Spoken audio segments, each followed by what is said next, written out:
Welcome, everybody, to Inside Boxing Weekly on the Grueling Truth Sports Network. As always, the Grueling Truth is powered by betting.net. Betting.net is your best bet for finding the online casino or sportsbook that's right for you. Make sure you check them out at betting.net. And our top recommended site to bet on boxing for this show is FanDuel. Make sure you check on the link in the description down below in the YouTube video. I am your co-host, Mike Goodpaster. Right now, I'd like to welcome in my other co-host from Max Boxing, also has written multiple books you can find on Amazon, including Intimate Warfare, Blood on My Notebook, and I'm forgetting the most recent one.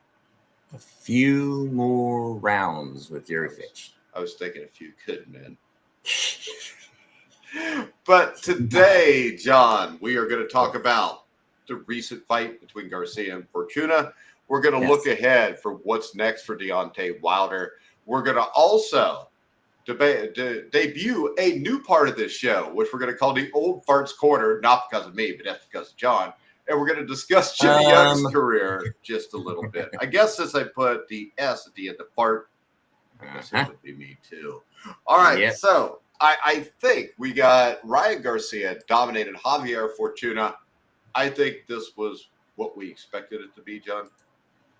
Yeah, and as I wrote, it was just a showcase fight. I mean, they were hoping that he would do well and impress, and he did. I mean, you don't want to call it a setup, but in a way it was. I mean, he really wasn't taking any chances. If he got clipped by Fortuna, maybe, but it looked like a big brother fighting his little brother to me. I mean, the size difference was ridiculous, and Ryan Garcia, I don't know, he's just kind of a mystery to me because some people are so thrilled about him, and then there are others in the minority like myself, and I think you too, Mike, if I remember, are like, well, who have you fought, buddy? And I don't know. He's got a good left hook, but I don't know. There's just something there that I'm not. Where's the there, I guess is what I'm trying to say. Yeah, this was a fight where you could really tell the difference size-wise between the two fighters, Garcia and Fortuna. You can't blame Garcia for that, though, because the fight was supposed to be at 135. Fortuna couldn't make it, requested it be at 140. And, I mean, what I saw was this. Fortuna didn't even look like he was trying to win the fight. It seemed like he landed like 3 punches the entire fight. And when I look at this for Ryan Garcia, it's time to shut the fuck up. I mean, when you listen to him talk, he's an idiot, John. And I'm tired of hearing it. I mean, he was talking crap about Devin Haney and how Haney became champion by beating George Kambosos. George Kambosos is better than anybody Ryan Garcia has gotten a ring with. Yeah, I don't know if it's some calculated bullshit to get everybody annoyed at him and get the fight. And him and Devin Haney, as we know, they're rivals. They fought, I don't know, 5 or 6 times in the amateurs. They both won a few times. I don't know what he's doing. I don't get it. He really hasn't done enough to be bragging so much. But that's kind of the way it is nowadays with some of these guys. They haven't even achieved anything, and they're already acting like they're world champions. He said something about if I had beat Kambosos, I wouldn't even be proud of myself for beating him. And I'm like, well, he's never been proud of himself for beating anybody. Then, yeah. I don't. That's what I mean. I don't understand some of the things he's doing. I don't know where he's coming from. Some people say that when he gets into deep water with somebody and somebody starts throwing back at him, then he's gonna collapse. Well, I think what I see from him is I doubt that he has any defense. His defense to me is being able to bounce in and bounce back out. He's got decent timing doing that. I think he's a good offensive fighter. I don't think there's a lot of substance defensively. And the talk now is Tank Davis against Ryan Garcia. Do you think there's any way that happens next? Because I don't think there's any way, because neither one of these guys has really shown they really want to fight anybody. Tank is a free agent, I believe, maybe not totally yet from Floyd Mayweather. So apparently if he wants to, maybe he could really insist. I don't know. I think Tank would fight him. I don't think he has a problem fighting him. It's always the other part of the game that we know, we don't talk about that much with the politics and all that crap. I don't know. I would say very iffy that it happens this year. Ryan Garcia keeps saying he wants to fight somebody. Well, you got a lot of guys. Call out Lomachenko. Lomachenko's been doing what he's been doing in the Ukraine. Why don't you fight him? See what he can do with your head. Is just perfectly down the center like that. See what that master scientist Lomachenko does when you don't barely even move your head and everything. It can be a little bit of trouble there. So maybe that's why he's not calling him out. But yeah, and I don't know. Like we were saying, I guess that's his game. And Oscar De La Hoya is his promoter, and he doesn't tell him not to. And you know what I was thinking about, Mike. You'll love this little before the old farts, even though Oscar really isn't an old fart. I was remembering now. Okay, I was remembering, and this people don't, because of what Oscar has done in a lot of ways to his reputation. But I was thinking about Oscar and Ryan Garcia at 135. And Oscar would have cleaned his clock. That Oscar at 135, you remember how good he was. I think people forget how good Oscar was. Yes. I mean, and Oscar fought everybody. There was nobody he ducked. He fought Pernell Whitaker. Hell, he went up, fought Bernard Hopkins. He fought Shane Mosley twice. Yeah.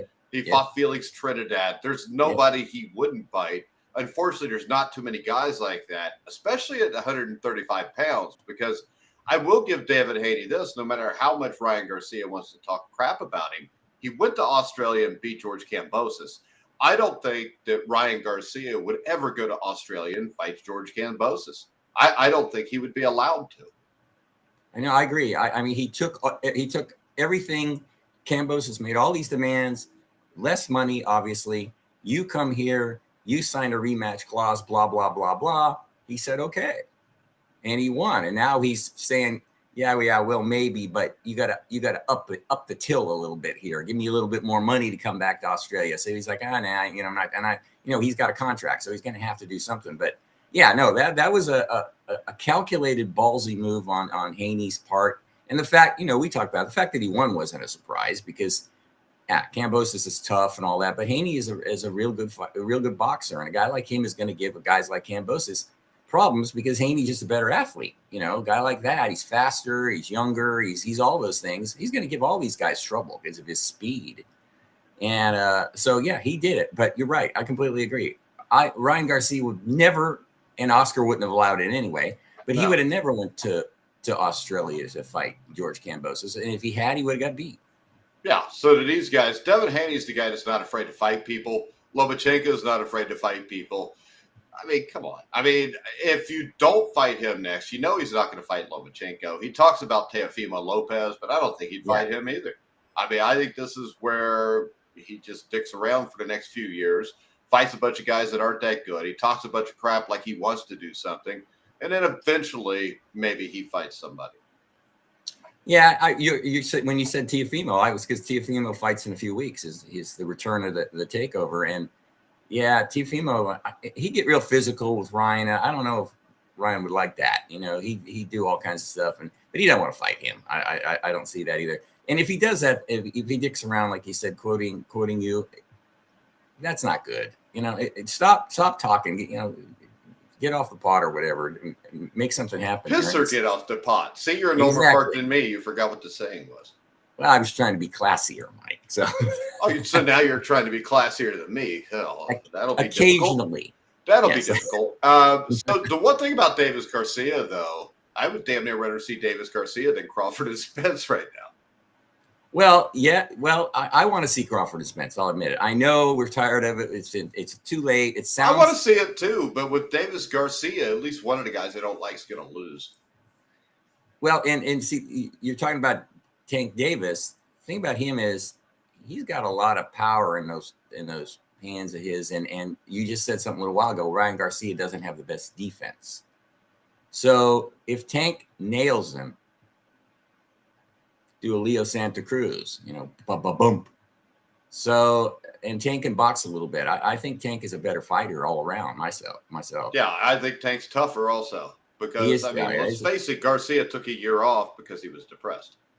Yeah, well, yeah, whatever that was, we don't know what that was, but he did. He's tough, but he's a pretty boy, and when there's pretty boys, you have. And Oscar, here we're going back to Oscar. He was a pretty boy, but Oscar had some gravitas.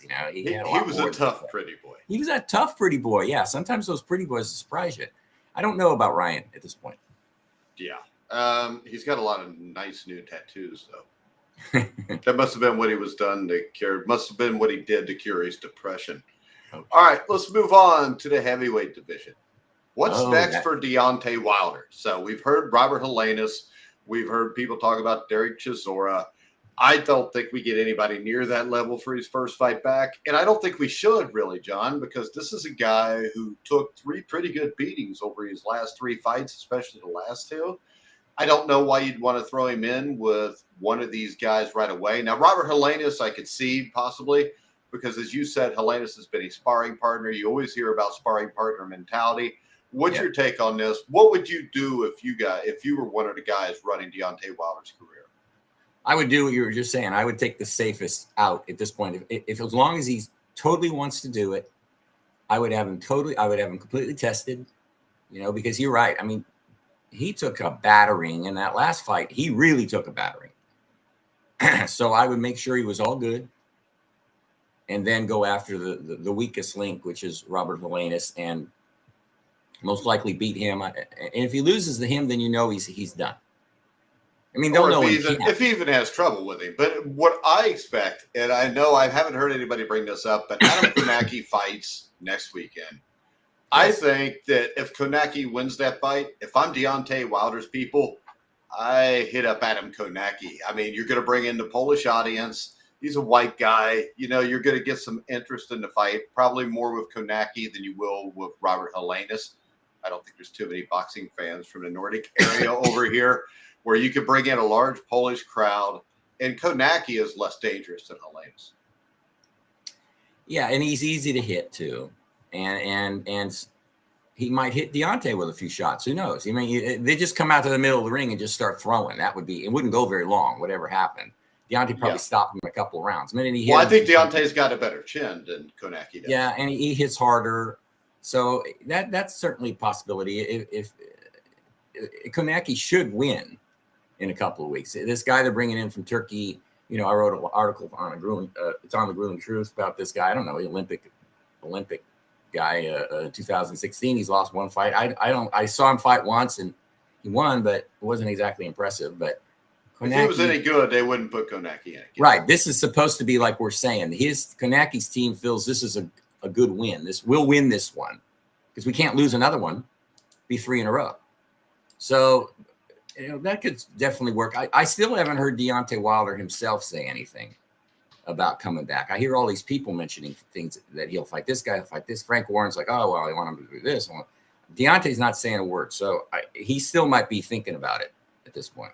Well, I think this actually, if I'm the one that's telling him what I think he should do, I would tell him to retire. I mean, he's got a ton of money. He's taken, 2 good ass whippings his last 2 fights. He's getting up near 40 years old. I mean, what's the point at this point? And yeah, I'm not saying that because I don't think there's any way that he couldn't come back. Because let's face it, the heavyweight division is not great. I don't think he's ever going to beat Tyson Fury. I doubt. And I've heard a lot of people, he's too big for you. I don't think he beats Usyk.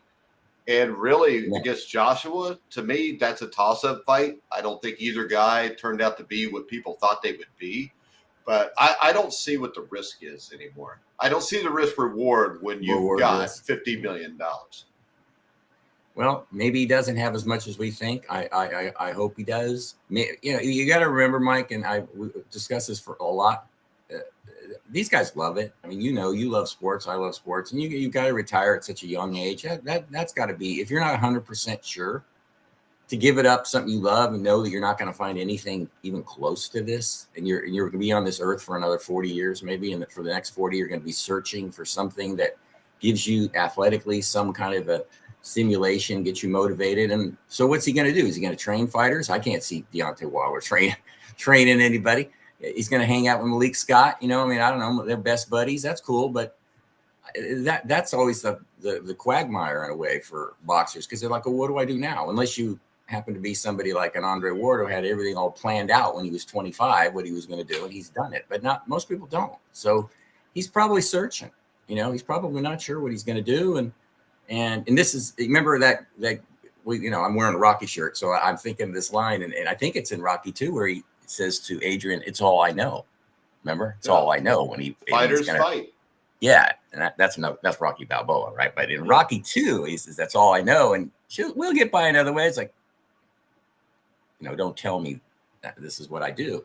So it might be that, or we might be completely off base. He just might want to fight again. That's all. He's got the money. He just wants one, maybe just wants one or two more, and that's it. I don't know. Hard to. All right. I want to remind everybody, find the best place to bet for you. Betting.net offers expert and user reviews for every online sportsbook and casino in your state. Make sure you check them out at betting.net. All right, we're going to add a new segment to the show. Old Farts Corner. You wrote a article about Jimmy Young probably about a week ago on thegruelingtruth.com, which everybody can go in and find. Just go into search engine, punch in Jimmy Young, you'll find it. But Jimmy Young is a guy that I think people forget exactly how good he was, John. Exactly. And you're talking about a guy, somebody who would fight anybody and everybody. He did. He fought everybody. And he beat a lot of guys, including Ron Lau, including George Foreman. And he gave a lot of guys that you and me talk about hell in fights. I mean, he never fought Joe Frazier, never fought Jerry Quarry, but he fought a lot of the top heavyweights. And back in those days, unlike today, there were some quality heavyweights at that point. Even an over-the-hill Muhammad Ali was still pretty good. So I didn't particularly, it's funny that I wrote the article because when I watched him fight, I didn't exactly enjoy it because he did some things that I didn't like in the Ali fight when he stepped out on the other side of the ropes. I was watching it. I'm like, what's that? And basically that's why he lost. I didn't have a problem with that decision, but it was controversial at the time. But he was kind of what you would call an ugly fighter in that respect. But an ugly fighter with some skills and some guts and a guy that never got to do. And that's what made me think about it. There's another guy I'm thinking about that I don't think ever got to do too, that is flopping around in there with my brain. I write something for the Grueling Truth about him, but who is it, John? Who are you thinking about? I'm building it up, Mike. Okay. All right, build it up. That's So, next week's Old Farts Corner. It's Frankie the Surgeon Randall. You don't hear him. You don't hear him talked about very much. And like Jimmy Young, he lost a lot of fights the last year or so of his career because he was done and it was all about money and his life was not a good one. But Jimmy Young, I remember him really well just because he was crafty. He was a cutie because he couldn't punch very hard. But I wasn't a big fan of George Foreman. So when Muhammad Ali then beat him, I loved it. And then George loses to Jimmy Young, which was actually shocking. And I love that. I would say it. I loved it because I thought, okay, he almost got knocked out, Jimmy, and he hung on, and then he knocked George down. So that was probably his biggest victory. But he was a guy that we just forget about, and we should not forget about a guy like him because he wasn't just a journeyman, he was a good fighter. Yeah, and if I remember right, he beat Jose Luis Garcia, who a lot of people don't remember was a good fighter. Lost Ernie Shavers, but he beat Ron Lau. Ron Lau was damn good. And when you look at the guys he fought and the way he beat them, I mean, the fight that stood out to me outside of George Foreman was Ken Norton, because if he wins that fight against Ken Norton, he's the guy fighting Larry Holmes in June of 1978 for basically the WBC Heavyweight Championship. Yeah, and in truth, that quote is from Larry Holmes, and he said Jimmy Young was a great fighter. And Larry doesn't say that about very many fighters. So when he said it, so that's how it felt. But that would have been a real hard fight for Larry just because of Jimmy's style. And Jimmy Young could counterpunch. And that's what that fight with Norton that he lost, according to some, according to others, he won. He's just one of those guys. It could have went either way. I actually thought Young should have edged it. The sad thing was after he loses that fight, he becomes disillusioned and he fights Ozzy Ocasio. Nobody knew who Ocasio was at the time. I think it was like 10-0 or 11-0. And it was on the undercard of Holmes Norton. And he lost that fight by a split decision. And then he went to Puerto Rico and fought Ocasio again and lost a unanimous decision. It looked like he was done. And I remember he fought Wendell Bailey in 1979. I think, I'm not 100% sure, but I think it was on the undercard of Palomino Duran and Holmes Weaver. It was the opening fight on that show, I think. And Wendell Bailey was a guy that was 13-1. It was supposed to be pretty good. And Jimmy Young come in fat as hell. And I remember how they were talking about how Jimmy Young didn't have a lot of power. And Jimmy Young knocked out Bailey in the third round.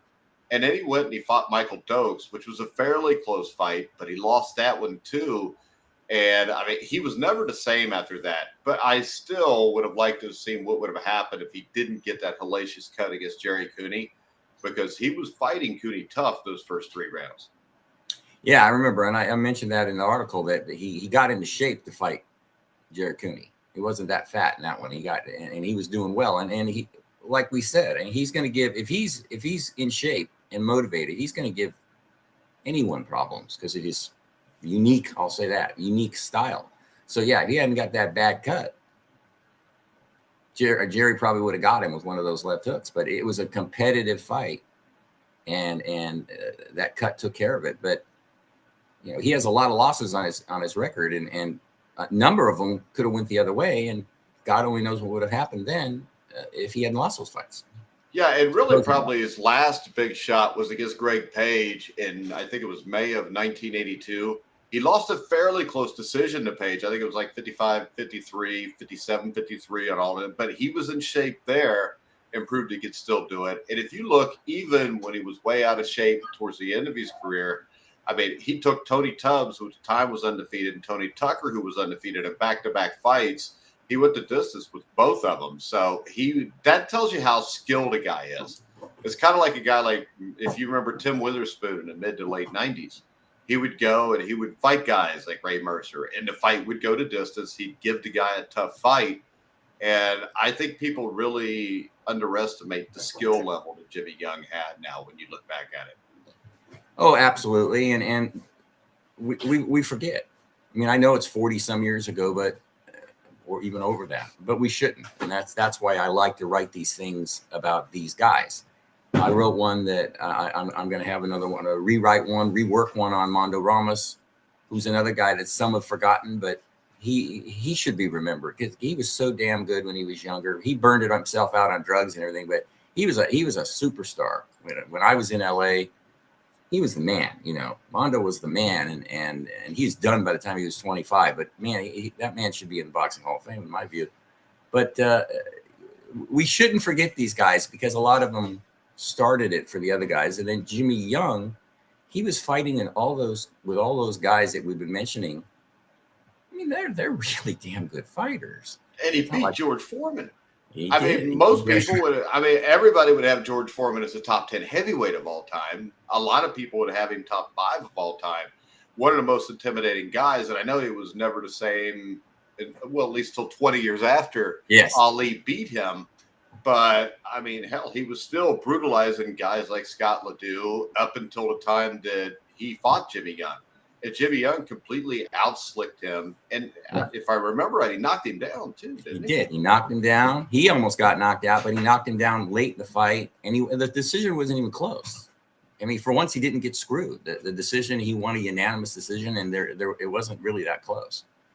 So that obviously, like I said, that was his biggest victory of his career. And it could have led to better things. But when you fight like him, you're never sure on some of these decisions. I mean, I remember the Ocasio fight you're talking about because I saw that too, and it's so hard to judge his fights. They're so close. Well, and I think with Ocasio, you had the big issue there was Don King, ran Ocasio. Ocasio got title shots for the rest of his life. I mean, whether it was at cruiserweight or heavyweight, because he got a title shot against Larry Holmes, which was an absolute joke.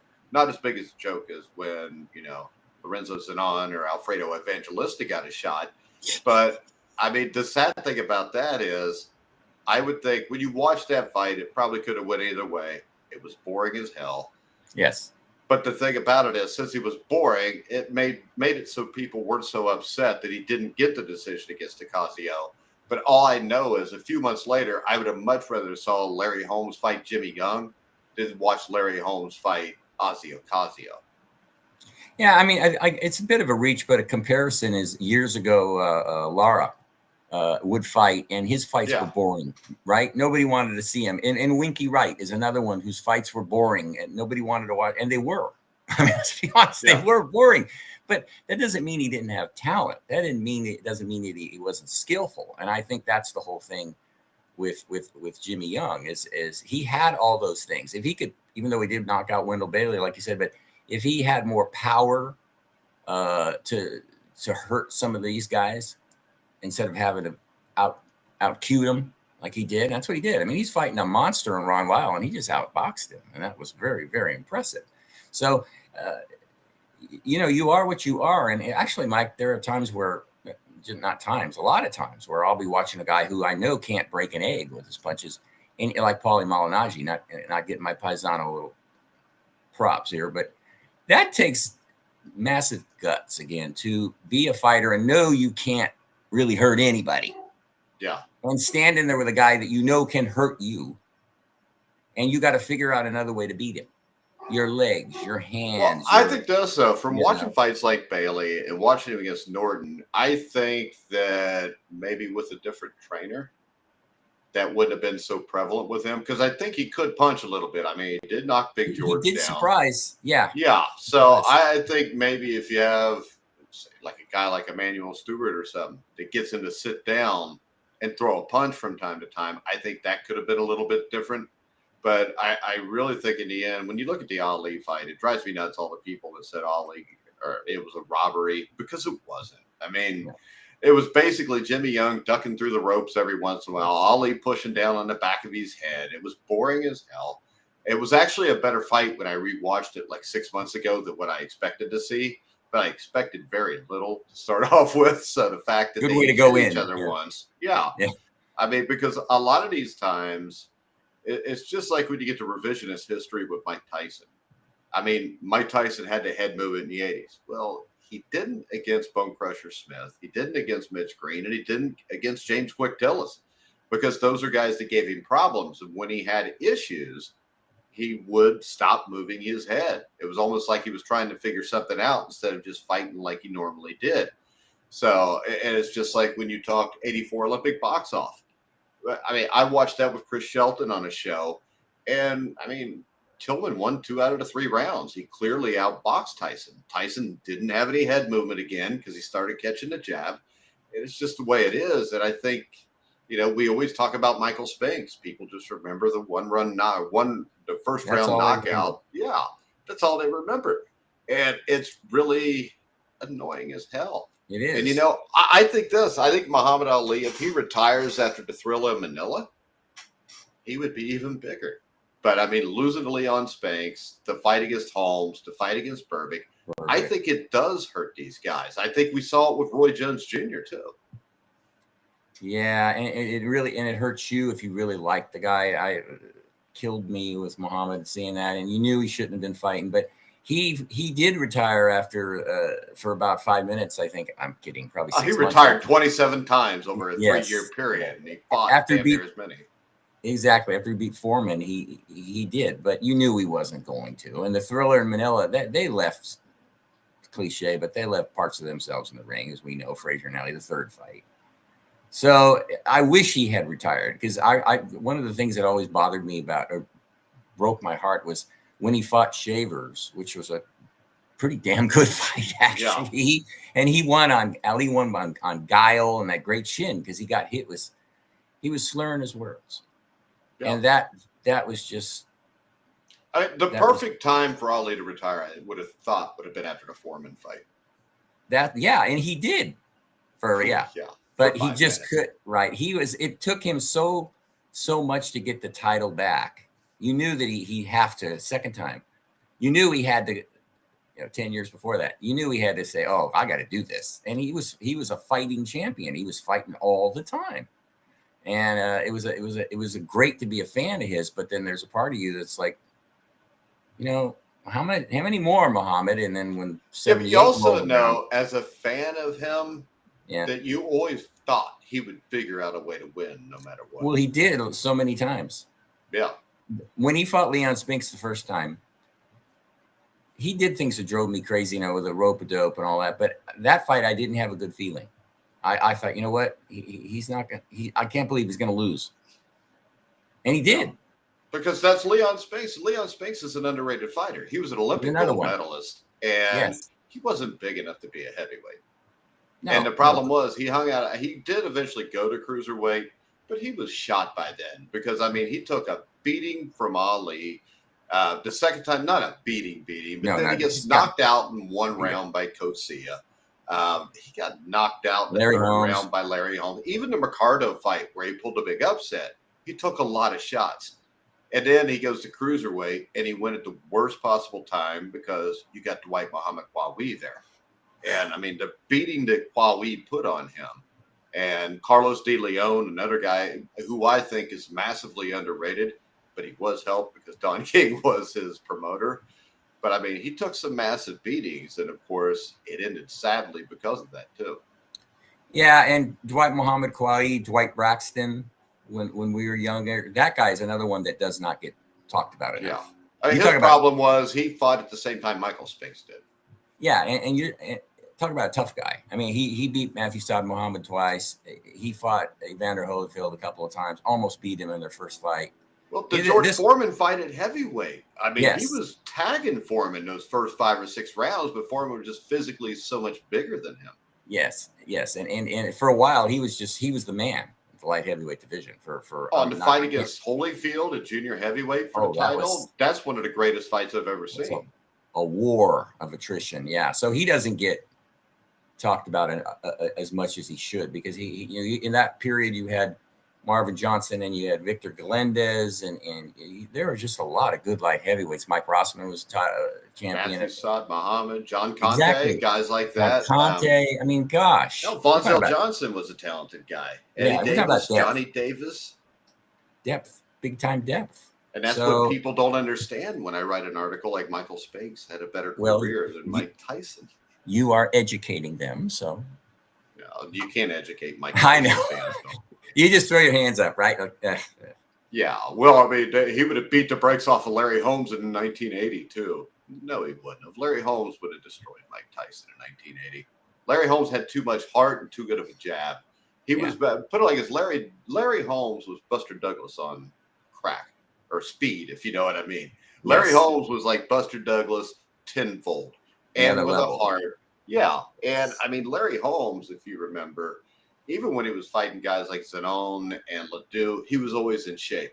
I mean, we started to get it where it wasn't so much when you get to like 1983, 1984. But let's face it, he doesn't have to be in shape to beat Scott Frank and Marcus Frazier. That jab, maybe the best heavyweight jab, even better than Muhammad Ali's. I mean, it was a fabulous. I think George Foreman's jab's underrated too. Well, that was like a telephone pole. Yeah. And he could knock you out with it. Joe Lewis had a good jab. Sonny Liston. That's where Foreman learned the jab, was from Sonny Liston.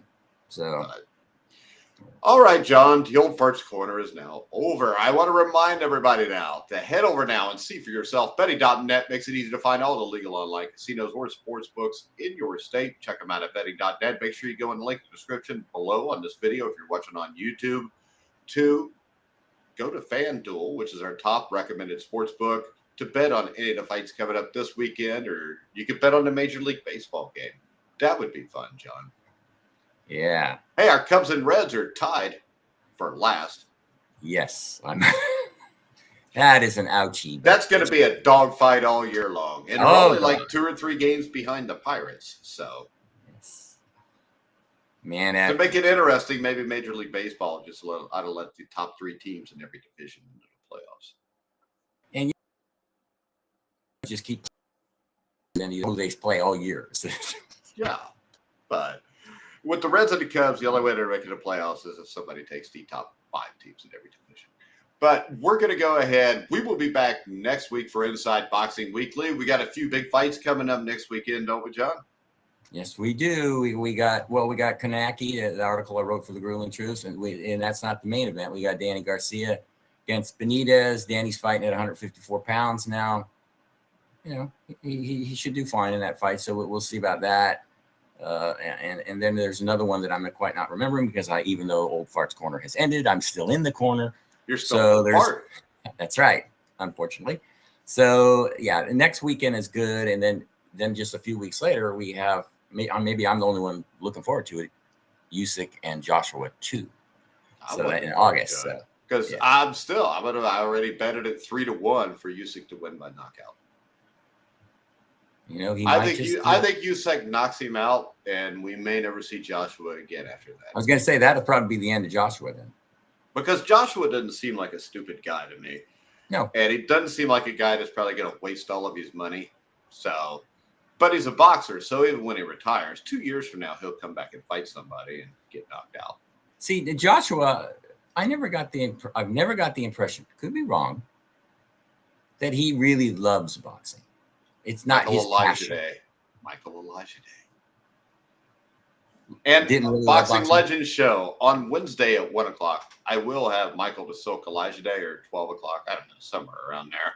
Michael the Silk Elijah Day will be on, who was a guy that when I rewatched his fights, though, he came off much better than when I watched him originally. I mean, yeah, we talked about fight that. against Iran Barkley. I mean, fight against Frank Tate. Both proved how tough he was. He was a really talented guy, really interesting career now he basically trains actors, supermodels. It's not a terrible job. No, not at all. And I don't think Joshua's got some heart. It's just that I don't think it's his passion. You know, a lot of these guys, like that guy that I mentioned earlier, Andre Ward, that was his passion. He loved it. He was born to be a fighter. He was, and you gotta love it to make the sacrifice. And I mean, Joshua to me is a guy who's just a really good athlete who happened to be a boxer. Yeah, he is a good athlete, and he's doing the best he can do with what he's got, and now he's really in a tough spot. Yeah, and he's going to be in a really tough spot because I think Usyk's going to be even more acclimated to the weight. I think he'll have a little bit more power. And I think the way he buzzed Joshua a few times, I think he knows he can get him out of there if he goes after him just a little bit more without being stupid. But Usyk, to me, pound for pound, there's not too many guys that have been better over the last decade. Oh yeah, absolutely. He can be crafty and cute when he wants to be, but then he can be solid and straight and just crack you when you from angles. And we're getting close to the Rockman Jr. against whichever Paul he's fight too, so that'll be huge. Yeah, bring Steve on and we can talk about that. Well, Steve might be one of the opponents for one of the Paul brothers soon. You never know. All right, guys, we're going to wrap it up. Make sure you check us out every week on Inside Boxing Weekly. We have a new Twitter handle, grueling_truth. Make sure you go there, like and follow us. Follow us on Facebook, like us there. Make sure you like and subscribe to our YouTube channel. But for now, for John Raspanti, I'm Mike Goodpaster. You've been watching and listening to The Grueling Truth, where the legends